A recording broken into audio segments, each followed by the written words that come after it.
राज्याचे महसूल मंत्री नामदार राधाकृष्ण विखे पाटील यांच्या संकल्पनेतून जिल्हा परिषदेच्या माजी अध्यक्षा सौ शालीनताई विखे पाटील, खासदार सुजयदादा विखे पाटील, रणरागिणी महिला मंडळाच्या अध्यक्षा सौ धनश्रीताई विखे पाटील यांच्या मार्गदर्शनाखाली लोणीत म्हसोबा महाराज यात्रेनिमित्त जनसेवा फाउंडेशन लोणी, पंचायत समिती राहता, कृषी विज्ञान केंद्र बाबळेश्वर, पशुसंवर्धन विभाग आणि कृषी विभाग आत्मा अहमदनगर यांच्या वतीने आयोजित राहता तालुका महिला महोत्सव मंगळवारपासून सुरू आहे.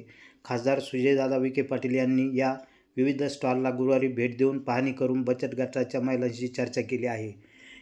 यावेळी विविध स्टॉलला अनेक नागरिक व शेतकऱ्यांनी भेटी दिल्या आहेत.